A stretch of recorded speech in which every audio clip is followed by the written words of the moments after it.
Let me ask you a question. How often have you experienced genuine accountability in a relationship with a narcissistic person or any kind of emotionally abusive relationship? For some of you, that answer is going to be zero. For some of you, it might be a few times, but even then, you weren't sure if it was accountability or a really, really thin apology that was designed to keep things rolling along. And the apology really didn't hit. You don't actually feel that healed or that whole, right? The anatomy of true repair is deeper than you think. It involves a person who may have behaved carelessly or harmfully or badly, or someone who betrayed your trust. It requires them taking accountability and responsibility for their behavior, not rationalizing it or explaining it away. Yeah, I did it, and this is why I did it. It also requires apologizing to you for the pain it caused you. Not the pain it caused them, the pain for you. They don't get to say, oh, this is harder for me to see than you could imagine. Don't care. Recognize. They have to recognize that their behavior caused you pain and to stick the landing on accountability to make a concerted and real effort to change their behavior. Now listen, none of us are perfect. They may make some future mistakes and then own them. But if you do see a good faith attempt to shift their behavior, that's it. And with that, all those things I just listed, a relationship can move forward and grow. And despite the breach in trust or the harm or whatever it was, you may perhaps feel a little safer in the relationship. Inevitably, mistakes are made in human relationships. Like I said, none of us are perfect. Even the kindest person can make a mistake in a relationship. A healthy relationship is one that grows from mutual awareness and from repair. The accountability is a key discriminant factor in narcissism. A fancy way to say that so many people throw this word around and aren't sure if someone in their life is narcissistic. But in fact, the accountability is the real pivot point. In a narcissistic relationship, you rarely, if ever, see it. So why aren't narcissistic people accountable? There's lots of reasons, but the most basic one is because to be accountable brings up too much shame.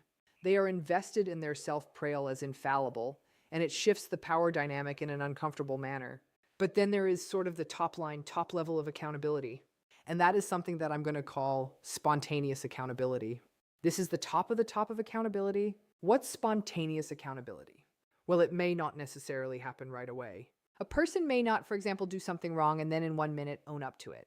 But in spontaneous accountability without anyone pointing it out, the person who has wronged anyone pointing it out, the person who did something that is hurtful or harmful owns it. They, without prompting, will say that wasn't okay. I did the thing, whatever the thing is, and I am so sorry. I did say that, and I didn't account for your feelings, or yeah, I betrayed your trust, or I didn't show up when I said I would. They themselves recognize what they did wrong. So I'm going to share a personal example here. I'm going to hide enough details so the person doesn't come after me, but I'm going to share a personal story because I think it'll give you some sense of what I'm saying. So a very, very vulnerable thing happened to me, okay? And someone in my life whose behavior has been consistently narcissistic for a long time, but whom I kept showing grace to for some very complicated reasons at one of the most critical, painful moments of my life when they absolutely should have been around. I guess maybe not because they're narcissistic, but should have been around. They disappeared exactly when they were needed. My sad fawning ass even tried to protect this person, saying I literally rolled up to them and said, I don't know if you want to leave right now. We do need you and you may regret this choice in your own life. Like, I don't want you to feel sad for having missed out. But not surprisingly, the person didn't listen and they abandoned the situation. Then they had yet another chance to make it right the following week. And once again, they abandoned the situation and didn't show up. After that, something in me clicked like it was audible and I thought, hell no. And I had even in this process on a very, very extraordinarily difficult day for me, attempted to explain to this person in a very clear way why leaving was bad. Even tried to help them so they wouldn't have to leave. I know, I didn't go deep. I didn't take my advice. I get it. But I'm glad I didn't take my advice. It was a bit of a tiger's cage situation because I know I could not have made myself more clear at a most vulnerable time how important it was that this person didn't do what they were going to do. And by making it clear and they still did the bad thing, there was absolutely no ambiguity in my mind. They did it. And after them doing it twice during a critical week, I went no contact, no explanation. They don't get one. This person sent flying monkeys to get information from me and no response to any of them for me. I was blocking people any which way there was to get through to me. I had to turn to my brilliant team and said, I need to know how to block people. I was already going through an extremely difficult time. Let me tell you this. Making this person feel better about their horrifying decision was not and never would be on my bingo card. The person kept trying and still to this day tried as recently as this week. I talked with someone else who was similarly affected by the situation and she said, well, don't you tell the person who ditched this responsibility that was so crucially important? Why don't you just tell her what they did wrong? And I said, absolutely not. This is a grown-ass person. If they need someone to explain this to them when they were asked twice to get it right, told how to get it right, step by step, told what they needed to do and told and all of that, that's wrong. I mean, they're missing a chip. And if I told them, if I had to go through now the trouble of explaining to them why I don't want to talk to them anymore and explain to the why, and then the person would give me some sort of anemic apology and say something like, oh, I see. I get it. I'm so sorry I didn't show up. Hell no. They would be apologizing for that because I fed them the lions. They couldn't get there themselves. I realized then that accountability is good and well. But in that moment, at least in that situation, what would have really made the difference for me was spontaneous accountability. Someone recognizing on their own, whoa, I do see what I did wrong, and I'm going to reach out to the person I hurt, and I'm going to let them know I see what I did wrong. Another family member also went no contact about the same situation with this same person.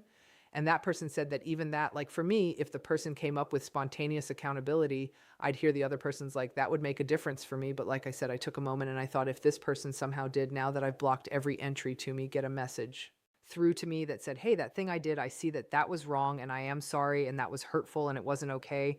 And perhaps even then did try to do right. I don't even know what right would be anymore, but no, not a chance. This person is so entitled that they believe that they should get access to me and other people close to me whenever they want, never having to do the right thing, and walks around the world with the narrative that I, Romany, just woke up one day and my mean stealth stopped being in touch and how awful that is. With no sense of what this person did wrong, that's a real problem. And there really is no clear path to repair forward, at least not a healthy or safe one as far as I was concerned. Again, there is no opportunity for repair here unless I really debase myself. And no, I won't regret going to the end of my life or their life never speaking again. In fact, this has been one of the most non-self-abandoning things I have ever done.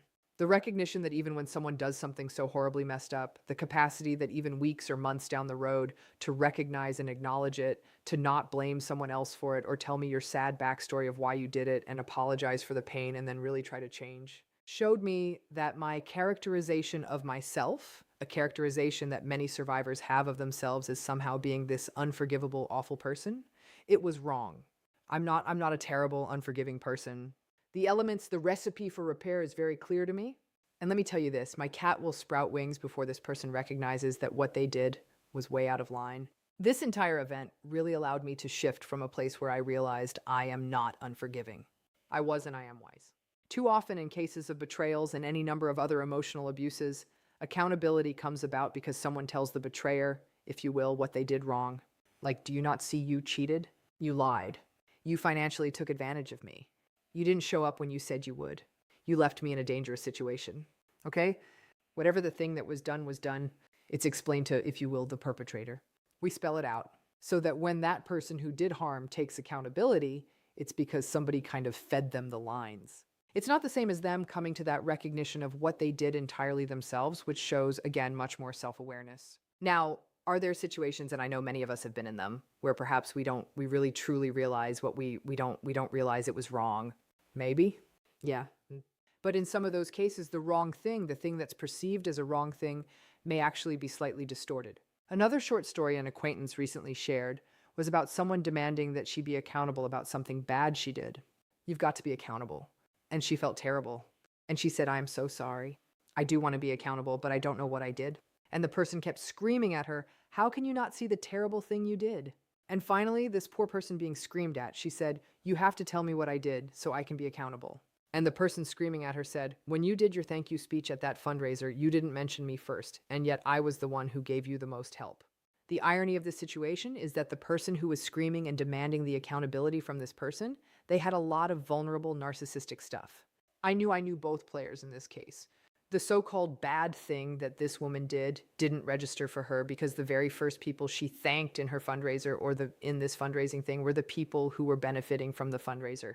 It was a group of people who had gone through some terrible experience, right? She's like, I'd like to thank the survivors of such and such, right? So the demand for accountability can cut both ways. And when narcissistic and antagonistic people do it, it can definitely devolve into something bizarre, like you're being asked to confess to something that you don't even know you did. Now listen, is it possible that the person in my life that I shared my story about thinks that I am making much ado about nothing? Perhaps. But trusting ourselves is healing. I know it was not nothing. I'm not doing it here, but if I told you the whole story, you'd know it wasn't nothing too.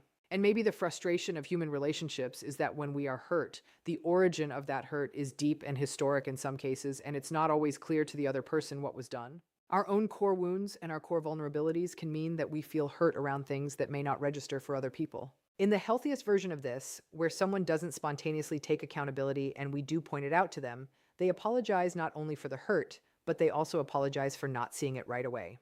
And they don't do things like gaslight and say that's ridiculous. Like I said, the right answer, if you will, is saying, I am so sorry and I didn't even register that, which was also a problem, and thank you for sharing that with me. In those cases, in the absence of the spontaneous accountability, the relationship can still grow from that repair. Like I said, it may not feel as good as spontaneous awareness, but the repair can still happen. But none of this really happens that often, if ever, in narcissistic relationships. Instead, we often try to pretty much take out a billboard on the interstate, trying to explain to the narcissistic person what they did, the right thing to do with step-by-step instructions. They don't do it. They do something harmful. And if you do point it out to them, you're the one who's being difficult, or you're the one who gets a half-assed, I'm sorry you feel that way, or I had a tough day that day, or I can't believe you're holding this against me after all this time, instead of a simple, yes, I did that, and I am sorry. There is no world where people close to us don't hurt us. That's just not how close human relationships work. Hurt is built into them. There is, however, a world where people, even if it takes a minute, recognize or make a good faith attempt to recognize what they did and own it and take responsibility. And when that happens over time and there's a change in behavior, we feel more whole and we feel more connected. Hell, they may not even fully understand what they did wrong. But an empathic person would and should be able to read your mind after saying something or doing something and recognize the hurt and dig inward into themselves. Making amends isn't about making rationalizations or offering explanations or saying, I said sorry. Can we just let this go? It's about committing to creating safety, doing better, and self-awareness. Because ultimately, that is what repair is about. Showing another person that we are aware of what we did, that we are committed safe to safety, and we will redouble our efforts to leave them feeling safe.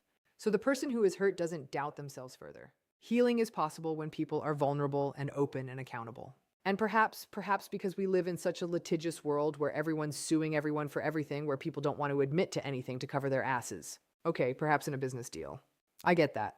It's not good for your soul, but I get it. Or it's a legal issue. But in a human relationship, you're going to take that stance. Okay, great. Your ass may be covered, but you have broken the relationship. There are only so many unrepaired ruptures a relationship can tolerate before it is irreparable. Sadly, this spontaneous or prodded or prompted cycle or of accountability and repair, it doesn't happen in narcissistic relationships. Listen, I'm living it now. And perhaps that one more fail in that relationship. For a long time, that relationship was a disaster. But one more massive fail had to happen for me to see it clearly. Now I can only see it clearly. It takes as long as it takes. Betrayals don't necessarily break relationships, folks. The unwillingness of the betrayer to do the work of repair is what breaks relationships. Always remember that. And that gift of spontaneous accountability in a relationship where there is that health, but sometimes something goes wrong, is where we see the power of repair. Hope that makes things more clear.